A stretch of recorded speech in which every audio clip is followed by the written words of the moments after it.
제25장. 아브라함이 후처를 맞이하였으니 그의 이름은 그두라라. 그가 시므란과 욕산과 무단과 미디안과 이스박과 수아를 낳고, 욕산은 스바와 드단을 낳았으며 드단의 자손은 아수르 족속과 르두시 족속과 르움미 족속이며, 미디안의 아들은 에바와 에벨과 한옥과 아비다와 엘다아이니 다 그두라의 자손이었더라. 아브라함이 이삭에게 자기의 모든 소유를 주었고 자기 서자들에게도 재산을 주어 자기 생전에 그들로 하여금 자기 아들 이삭을 떠나 동방 곧 동쪽 땅으로 가게 하였더라. 아브라함의 향년이 175세라. 그의 나이가 높고 늙어서 기운이 다하여 죽어 자기 열조에게로 돌아가매, 그의 아들들인 이삭과 이스마엘이 그를 마므레 앞 헷 족속 소할의 아들 에브론의 밭에 있는 막벨라 굴에 장사하였으니 이것은 아브라함이 헷 족속에게서 산 밭이라. 아브라함과 그의 아내 사라가 거기 장사되니라. 아브라함이 죽은 후에 하나님이 그의 아들 이삭에게 복을 주셨고, 이삭은 브엘라헤로이 근처에 거주하였더라. 사라의 여종 애굽인 하갈이 아브라함에게 낳은 아들 이스마엘의 족보는 이러하고, 이스마엘의 아들들의 이름은 그 이름과 그 세대대로 이와 같으니라.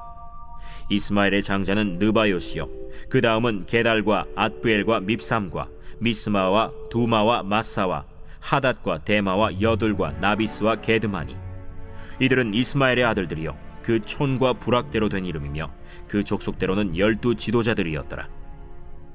이스마엘은 향년이 137세에 기운이 다하여 죽어 자기 백성에게로 돌아갔고, 그 자손들은 하윌라에서부터 아수르로 통하는 애굽 앞 술까지 이르러 그 모든 형제의 맞은편에 거주하였더라. 아브라함의 아들 이삭의 족보는 이러하니라.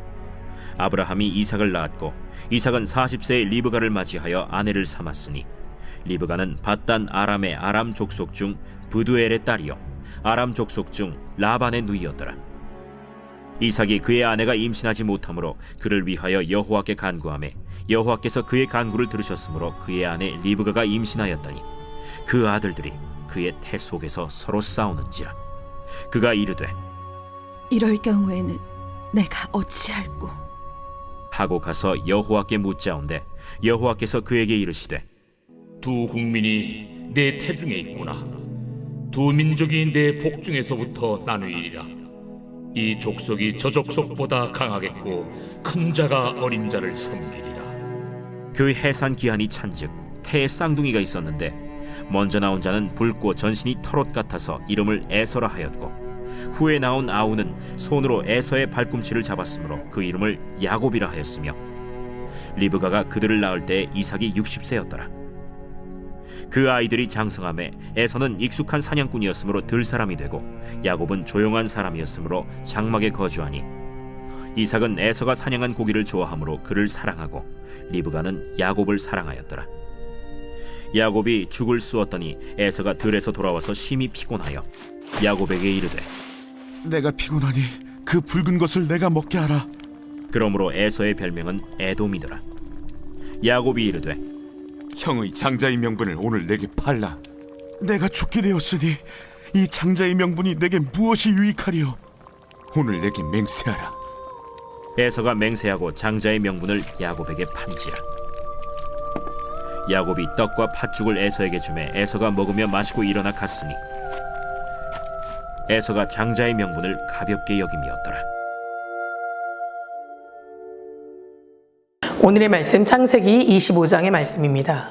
오늘 본문의 말씀은 이삭이 리브가와 결혼한 지 20년 만에 쌍둥이 에서와 야곱이 태어난 이야기가 나옵니다. 특별히 하나님께서는 하나님의 언약을 이어갈 사람이 형 에서가 아닌 동생 야곱으로 선택하시면서 하나님의 의지에 따라 그 언약이 성취될 것임을 보여주고 있습니다. 23절의 말씀입니다. 여호와께서 그에게 이르시되 두 국민이 내 태중에 있구나. 두 민족이 내 복중에서부터 나누리이다. 이 족속이 저 족속보다 나 강하겠고 큰 자가 어린 자를 섬기리라 하셨더라. 이것은 하나님께서 에서를 버리고 야곱을 선택하셨음을 나타납니다.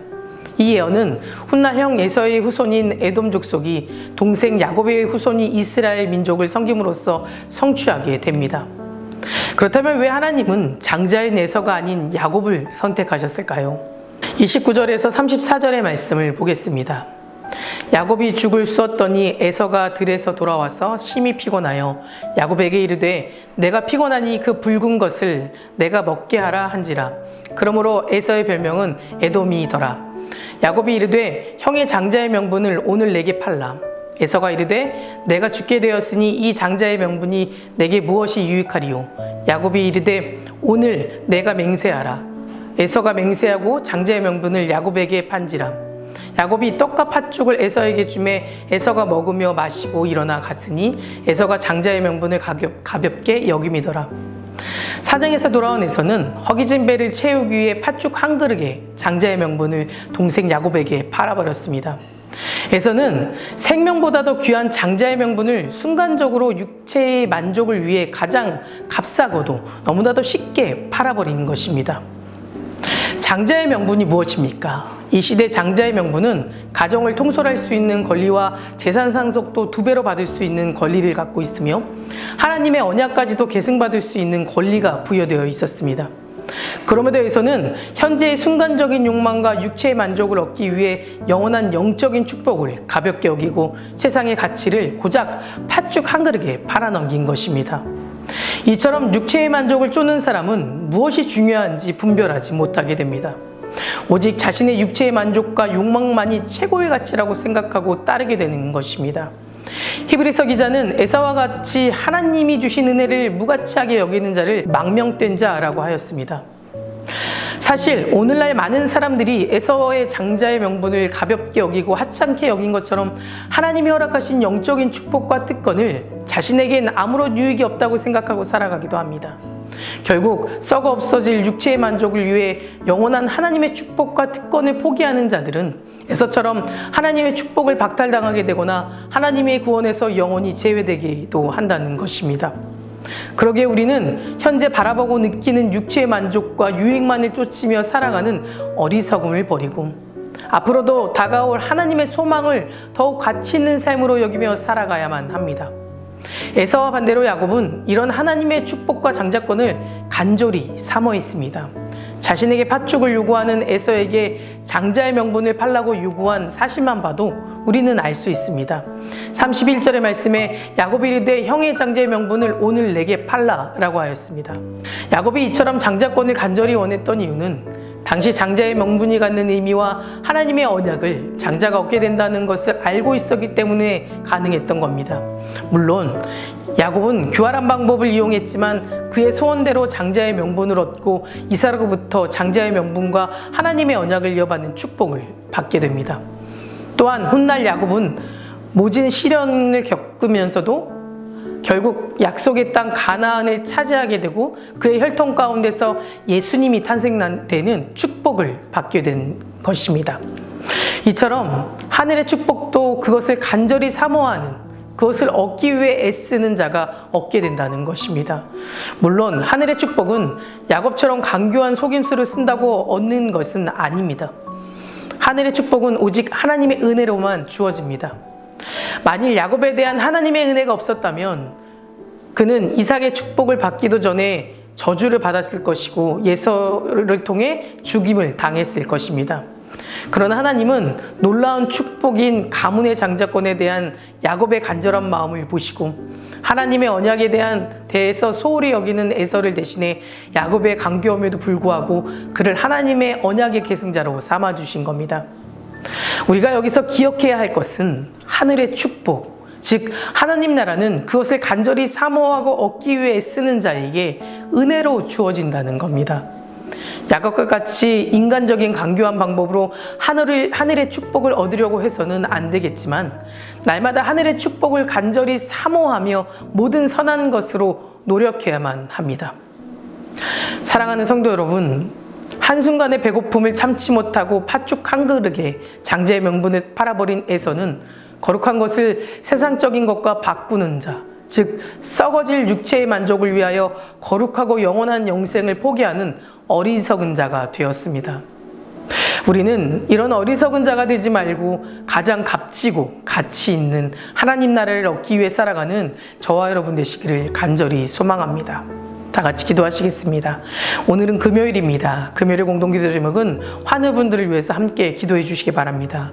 허황봉 장로님, 박재순 권사님, 유은영 권사님, 이영숙 권사님, 이명숙 권사님, 오윤비 집사님, 박서연 청년, 유경민 청년의 치유를 위해서 끝까지 기도해 주시고 각종 질병과 불면증 또 공황장애 등 마음의 병을 위해서도 함께 기도해 주시기 바랍니다. 사랑과 은혜가 충만하신 하나님, 오늘도 부어주심에 감사드립니다. 하나님이 허락하신 영적인 축복을 사모하며 살아가길 원합니다. 현재만 바라보며 육체의 만족과 유익을 쫓느냐 죄의 자리에 서슴지 않고 걸어가는 어리석은 자가 되지 않게 하시고 오직 하나님께 소망을 두고 옳은 길, 선한 길, 가치 있는 길을 걸어가는 믿음을 주시옵소서. 특별히 오늘은 한우분들을 위해 기도합니다. 암으로 치유받고 있는 박재순 권사님, 유은영 권사님, 이영숙 권사님, 이명숙 권사님, 오윤미 집사님, 박서연 청년, 유경민 청년, 주님 끝까지 치유해 주시고 그들도 소망 가운데 살게 하여 주시며 호황우 장로님 더욱더 건강한 일상으로 회복되어 믿음의 공동체 안에서 다시 예전의 모습으로 함께 사역하며 나갈 수 있도록 도와주시옵소서. 투석 중인 성도님들, 사고로 입원 중인 성도님들 힘을 더해 주시고 우울증, 공황장애, 불면증 겪고 있는 성도님들에게는 담대한 마음과 평안함을 허락하여 주시며 담임 목사님 사역 가운데 성령님이 함께 이끌어 주셔서 은혜 충만함으로 채워주셔서 계획하시고 준비하는 모든 사역마다 하나님이 능력이 나타나게 하시고 동력하고 중보하는 자들을 세워 주시옵소서. 다음 세대 아이들의 믿음을 주님께서 지켜주실지 믿습니다. 말씀으로 자라고 기도로 성장하는 아이들 되게 하시며 아직까지 나오지 않는 아이들 주님께서 붙잡아 주셔서 믿음의 공동체 안에서 은혜를 나누며 살아갈 수 있도록 그대의 믿음을 회복시켜 주시옵소서.